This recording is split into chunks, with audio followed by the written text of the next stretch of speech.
चलो भाई भाई, ये वीडियो का टॉपिक है history of psychology as a science. This is history of psychology as a science. चलो, तो ये हिस्ट्री में टोटल कितना पॉइंट्स है? टोटल 8 पॉइंट्स है। चलो, point number 8, psychology begins as a branch of philosophy. शुरुआत में साइकोलॉजी एक इंडिविजुअल साइंटिफिक स्टडी जैसा नहीं पढ़ एक स्टडी करते थे। पहले साइकोलॉजी क्या था? एक फिलोसफी का ब्रांच था। मतलब फिलोसफी मतलब पहले का मतलब क्या होता है? द परस्यूट ऑफ ट्रुथ, सच्चाई की खोज को बोलते हैं philosophy. The origin of psychology dates back to ancient Greeks. जब एंशिएंट ग्रीक लोग का टाइम चलता था तो उस टाइम पे साइकोलॉजी अलग से एक साइंस नहीं था। साइकोलॉजी फिलोसफी का ब्रांच था 1870s तक। फिर आता है 1879। 1879 में एक आदमी था, विल्हेम वट, और वो एक जर्मन साइकोलॉजिस्ट था। उसने पहली बार दुनिया की पहली साइकोलॉजिस्ट साइकोलॉजी से रिलेटेड लेबोरेटरी सेटअप किया 1879 में। और वो लेबोरेटरी किधर सेटअप किया? जर्मनी में सेटअप किया। उसका यूनिवर्सिटी था यूनिवर्सिटी ऑफ लीप्जिग। लीप्जिग करके एक यूनिवर्सिटी था, वहां पे सेटअप किया। और उसके वजह से ऐसा बोला जाता है कि साइकोलॉजी का ऑफिशियल स्टार्ट बना कि एक सेपरेट साइंटिफिक डिसिप्लिन बनना शुरू हुआ। नहीं तो उसके पहले वो किसका ब्रांच था? फिलोसफी का ब्रांच था। और फिलोसफी के साथ में उसको स्टडी किया जाता था, अलग से वो कोई डिसिप्लिन नहीं था। फिर उसके बाद आया स्ट्रक्चरलिज्म। क्या आया? Structuralism. Structuralism is widely regarded as the first school of thought in psychology. Psychology का स्कूल ऑफ थॉट, सोचने का तरीका, वो सबसे पहला स्कूल ऑफ थॉट कौन सा था? स्ट्रक्चरलिज्म। और वो स्ट्रक्चरलिज्म लाया किसने?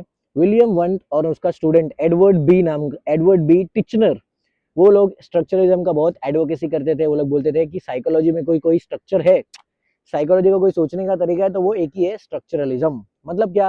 William Wundt used the method of introspection to study conscious experiences like sensation, perception etcetera. तो विलियम वंट क्या बोलते रहे कि स्ट्रक्चरलिज्म में हम लोग क्या स्टडी करते हैं? कॉन्शियस एक्सपेरिमेंट्स, जैसे कि सेंसेशन। सेंसेशन में क्या क्या आता है? Smell, sight, hearing, taste, touch, वो सब सेंसेशन की हमारे बॉडी में कैसे सेंसेशन आता है। और छोटे छोटे सेंसेशन को ऑब्जर्व करके वो साइकोलॉजी को स्टडी करना शुरू किया। और फिर परसेप्शन, कि सेंसेशन के बेस पे परसेप्शन कैसे बनता है और दोनों का आपस में कनेक्शन है कि नहीं, उसको ही बोलते हैं स्ट्रक्चरलिज्म। स्ट्रक्चरलिज्म के बाद दूसरा स्कूल ऑफ थॉट जो आया वो था फंक्शनलिज्म। कौन सा? फंक्शनलिज्म। फंक्शनलिज्म ये थॉट था, वो विलियम जेम्स नाम के साइकोलॉजिस्ट ने बोलना शुरू किया।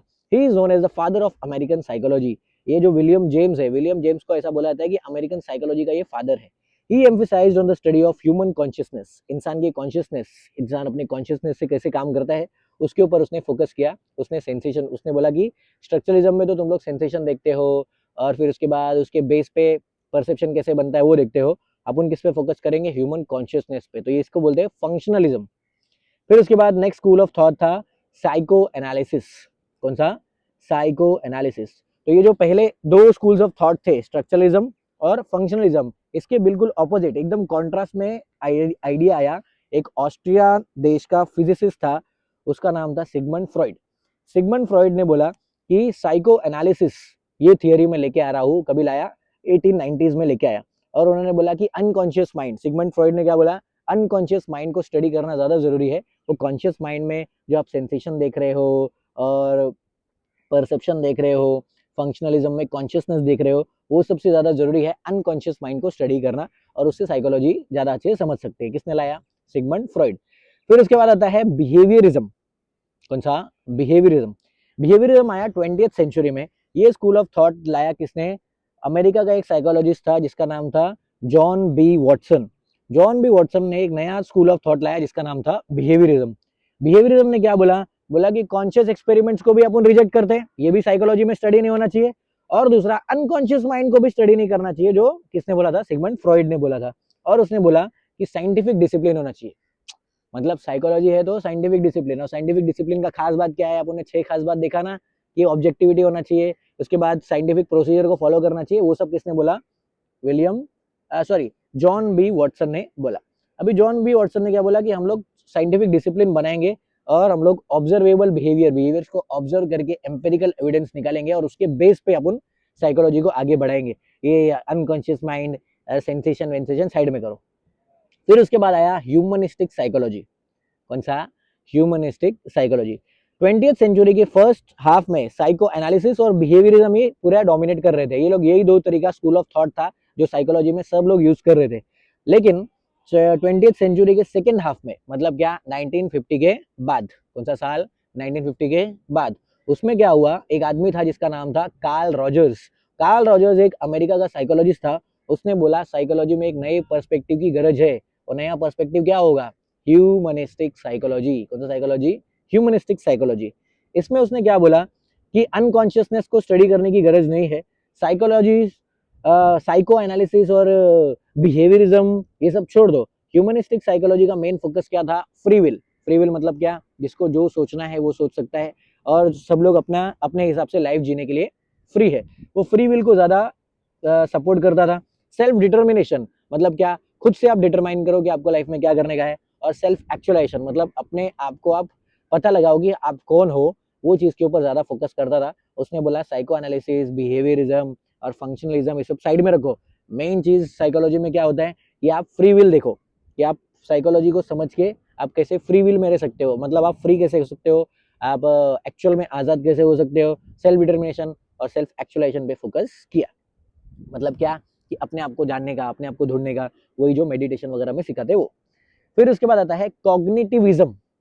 कौन सा, कॉग्निटिविज्म। इतना लंबा हिस्ट्री है साइकोलॉजी का। देखो ड्यूरिंग 1950s एंड 1960s, वापस 20th सेंचुरी के सेकेंड हाफ में 1950s और 1960s में, ये 10 साल के टाइम में साइको एनालिसिस और बिहेवियरिज्म को रिप्लेस किया गया।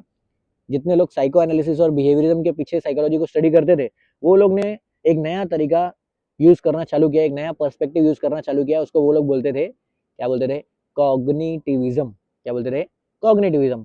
अमेरिका के साइकोलॉजिस्ट जिसका नाम था यूलरिक नाइसर या यूलरिक नीसर, जो भी इसका नाम था, इसने बोला कि मैं हूँ कॉग्निटिविज्म का फाउंडर। उसको ऐसा माना जाता है कि यूलरिक नाइसर ही कौन है, कॉग्निटिविज्म का फाउंडर है। कैसे, अभी देखो इसने क्या किया, researcher in cognitive psychology study higher cognitive processes like memory, decision making, problem solving, intelligence, language etcetera with the tools like MRI and PET scans. कौन सा स्कैन, पीईटी स्कैन्स। अभी जो लोग कॉग्निटिव साइकोलॉजी को स्टडी करते हैं, वो लोग क्या करते हैं, अलग अलग कॉग्निटिव प्रोसेस मतलब हम लोग चीजों को कैसे रिकॉग्नाइज करते हैं, वो चीज स्टडी करते हैं। और क्या क्या स्टडी करते हैं, मेमोरी कि इंसान का मेमोरी कैसे बनता है, डिसीजन मेकिंग कि इंसान कुछ पिछले मेमोरी के बेस पे डिसीजन कैसे लेता है। फिर तीसरा चीज प्रॉब्लम सॉल्विंग प्रोसेस को ये लोग स्टडी करते हैं कॉग्निटिविज्म में। इंटेलिजेंस को स्टडी किया जाता है किसमें, कॉग्निटिविज्म में। लैंग्वेज को स्टडी किया जाता है कॉग्निटिविज्म में। और ये लोग इसका यूज करते हैं साइंटिफिक टूल्स की मदद से, जैसे MRI scans, PET scans etcetera. बराबर। तो ये है साइकोलॉजी का हिस्ट्री कि उसमें शुरुआत कैसे हुआ। शुरुआत में वो लोग किस पे फोकस करते रहे, बिहेवियरिज्म पे नहीं, स्ट्रक्चरलिज्म पे किसने लाया, विलियम वंट ने। फिर उसके बाद फंक्शनलिज्म आया, किसने लाया, विलियम जेम्स ने। फिर उसके बाद साइको एनालिसिस आया, किसने लाया, सिगमंड फ्रॉइड ने लाया। फिर उसके बाद बिहेवियरिज्म आया, बिहेवियरिज्म का स्कूल ऑफ थॉट किसने लाया, जॉन बी वॉटसन ने लाया। और फिर उसके बाद आता है humanistic psychology. Humanistic psychology 20th century में आया, किसने लाया, कार्ल रॉजर्स ने लाया। और फिर लास्ट में आता है कॉग्निटिविज्म। कॉग्निटिविज्म में वो लोग क्या स्टडी करते हैं, memory, decision making, problem solving, intelligence, और इसको एमआरआई स्कैन्स और प्रॉपर टूल्स वगैरह से स्टडी करते हैं। लाया किसने, अल्रिक नाइसर ने, अमेरिकन साइकोलॉजिस्ट। ये है history of psychology as a scientific discipline. पहले तो साइंटिफिक डिसिप्लिन अलग से एक स्टडी नहीं हुआ करता था, बाद में धीरे धीरे एक अलग से साइंस बना। Bye bye.